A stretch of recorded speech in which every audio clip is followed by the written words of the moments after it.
Welcome to this video. I think this will be a mix of a review but also of perspective and philosophy about the anime Blue Lock.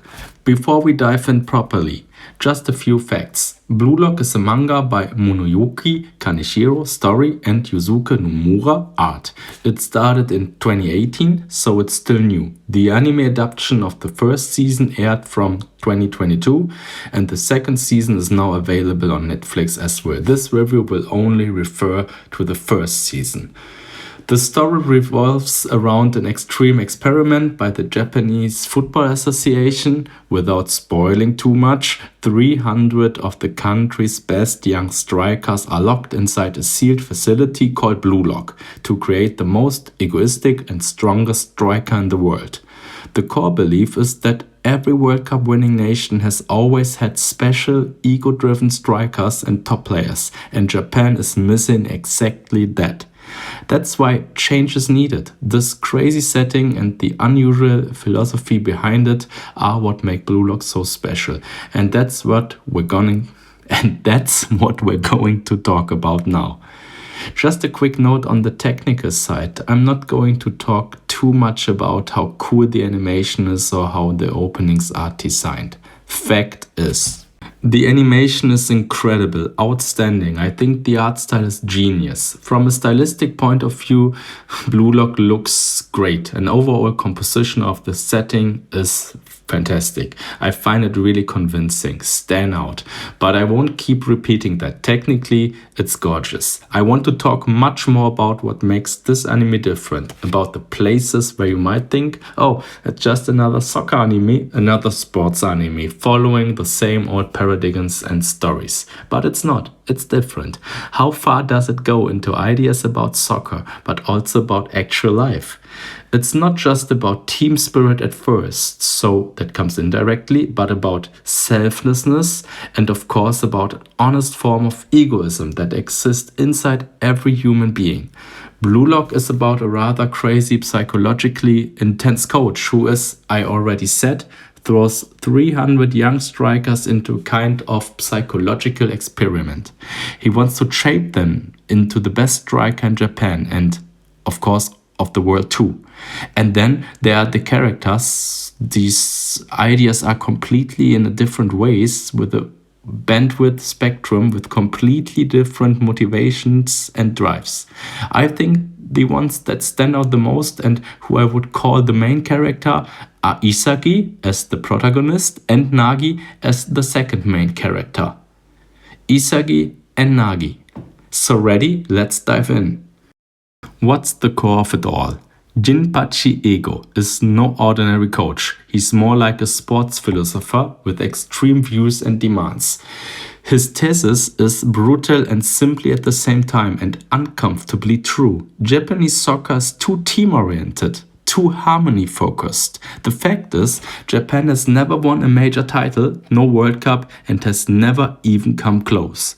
Their motto has always been, we play beautifully, we respect culture and show team spirit. We pass the ball. But the great strikers, the big egos, the real monsters, as the anime calls them, think differently. And Japan doesn't have those. So time for change. This slightly psychologically unhinged coach has been given free doings by the Japan Football Association to change exactly that. And that's where the anime hits hard.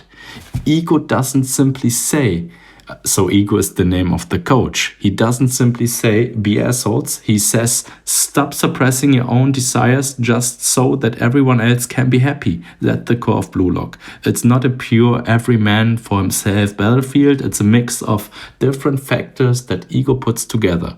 Inside it, you're forced to figure out in a playful way where you stand when team spirit kicks in and when you have to push through egoistically when the ball is at your feet and you have to decide shoot or pass.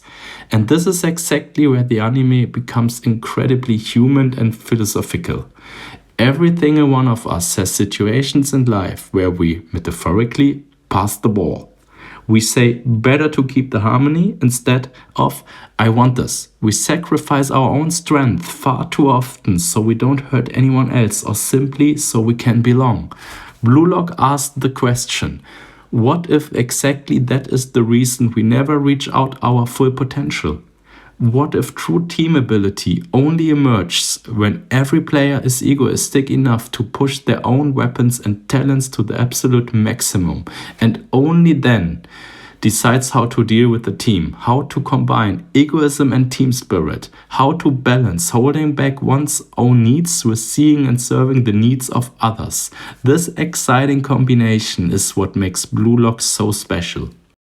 Isagi is a classic main character and the perfect entry into the world of Blue Lock. He doesn't arrive as an overpowered genius, and he isn't one. He comes as the regular guy with emotional drives who always decides to pass the ball, think as a team, and do everything at the right moment. He's analytic, he sees the space, and that ability is connected to his talent. He can read the field like a puzzle. The anime often uses the puzzle piece metaphor for Isagi, but he has learned that selflessness is the right thing. Egoism is important as well, and he's convinced that team spirit is far as important as being an ego. In Blue Lock, that very selflessness first becomes downfall. It makes him realize that greater opponents can also push through with egoism, and that second chances don't always exist. Isagi is fascinating because he doesn't just switch on egoism. He's not an ego character, at least. He has to develop it. He has to recognize and learn that his spatial awareness and his ability to read situations aren't just supporting skills. They are his actual weapon. And when he's on the field and suddenly understands how the puzzle pieces fit together, his eyes light up. That's not just a cool animation, as I said earlier, that's the moment that gives you goosebumps, the moment you truly feel with him. Stand inside the game, inside the anime, with him, with ecstasy, and watch him recognize his own strength instead of downplaying them. That's a real motivator that Blue Lock manages to drive home again and again. Philosophically, Isagi is the character that many people can easily identify with. The ones who have thought for too long, okay, I'm good enough, but not that good, not good enough. The ones who hold themselves back to serve other people's needs. The ones who prefer to play the pass, because they're afraid of missing the decision, the direct shot. Blue Lock shows that this fear is often more expensive than the risk itself. At the end of the day, you can also filter down to, hey, he who dares wins. Because Isagi learns that growth doesn't mean acting purely egoistically or stopping helping others. It means staying hungry. Strengthen up yourself and then building everything together. And paradoxically, that's exactly the thing makes him one of the strongest team players. Because now Isagi knows what he wants, when he wants it, and above all, how to communicate it within the team. That's what it's about. Isagi. And then there's another main character, and this is Nagi. Nagi is actually the opposite of Isagi, and that's exactly why he's so important. Nagi is talented. He plays on a completely different level. He has ball control, body feel. He's already much further ahead. His strength are volleys. He plays one-touch soccer like in a video game. Almost like he has a cheat code then lets him dominate. And yet he constantly tells himself it's too much effort. Nagi is the type who has the talent but not the inner engine. He's not that driven by himself and not the soft skills that are already sleeping inside Isagi. That's the difference between both of them. Until he lands in Blue Lock and realizes there are people who are so hungry, more hungry than Nagi himself, that they force him to wake up. His development in the first season is quiet but deep. You can learn a lot from Nagi. He starts seeing soccer not just as a lazy game anymore, but as something that actually touches him. It's a process, a development you can follow. The moment something clicks for Nagi, when he feels that losing hurts and that winning feels like something you want, like a need, is one of the most beautiful moments in the entire anime. Philosophically, you could also say Nagi stands for something many of us. The feeling of being capable but missing the inner drive, of not bringing the talent onto the pitch the way you actually could and should. Talent without hunger. Maybe even the topic of all of this is like a Ferrari without gasoline.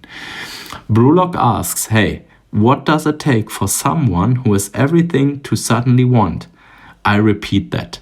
What does it take for someone who has everything to suddenly want?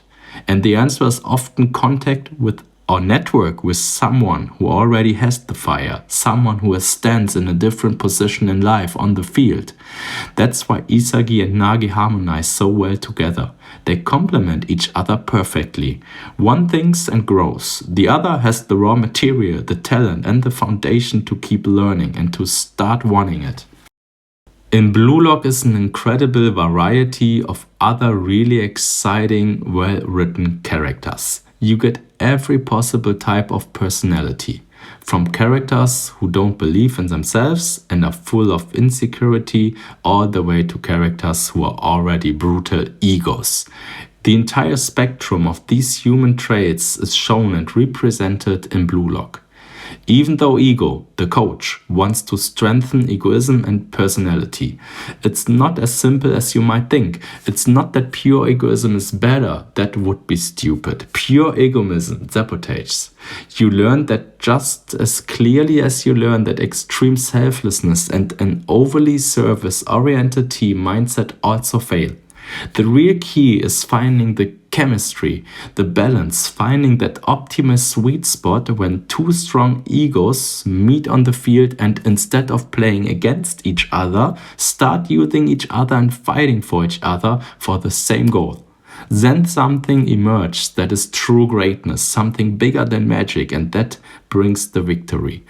Blue Lock doesn't say, be egoistic and screw everyone else. It says, become so strong and so clear in your own desire that you are finally capable of forming real productive connections, because only then you can win.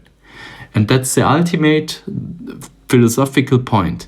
Every human being has their own strengths, their own abilities, their own talents, their own way of thinking, feeling, and acting. Many of us hide these talents or only use them halfway because we've often learned to hold back and that it's better to adapt. Blue Lock is the expanded view of connecting both sides, of letting your own strengths grow and bringing them in without holding back yourself too much. In other words, bringing egoism and team orientation together. That's the key. One more thing I want briefly mention. Blue Lock is at times a very, very dark anime that really triggers emotions. And something that might be interesting, obviously I'm not a native English speaker, but I watched the anime in the English synchronization. And I have to say, I didn't find the English synchro that good. I also actually didn't like the audio mixing of that, as high quality as it visually, technically, and animation-wise is. The English mix and the English voices felt worse to me. Some of the translation were also a bit questionable for me. I briefly switched over to the German synchro, and we just do that better in Germany. The German synchro is clearly better in my opinion, also from a technical point of view. So even though I watched it in English, I would actually recommend watching it in another language if that is possible for you. I also want to mention that there are few episodes that have after scenes. Those are really interesting. They're usually very, very funny, sometimes give insight into relationships between characters, and they also touch on exciting modern topics. Just a short note without spoiling too much. They're really cool, really entertaining, and also funny. And that's how Blue Lock remains an anime that stays exciting, is fast cut and fast written, is entertaining, really pulls you along, and triggers the full spectrum of emotion. What sticks with you after watching the first season? What sticks is that it's okay to be hungry, that it's okay to want more than everyone else, maybe even more than you expected of yourself, and that you can do more than you believe you can. That growth often begins with stopping holding yourself small and daring to put yourself in position, because only then can you finally shoot the goal. with the ball. And what's even more important, the people who challenge us the most, the Isagis and the Nagis in our lives, are often the ones who take us the furthest. Blue Lock is not an anime that sends you home with warm friendship feelings and just a good vibe. It rather sends you into the uncomfortable areas of your own life and your own character traits, but it liberates. It clearly liberates, and again, Blue Lock forces you to ask yourself, what if you stop passing the ball and finally shoot the goal with the ball yourself? If you love Isagi and Nagi as much as I do, if you celebrate the Blue Lock anime the way I do, and if the idea of Coach Ego is an inspiration and power has touched you, then feel free to leave a comment. Until next time, there will definitely be an update, maybe about the movie that exists or end the second season. Until then, goodbye and thanks for watching.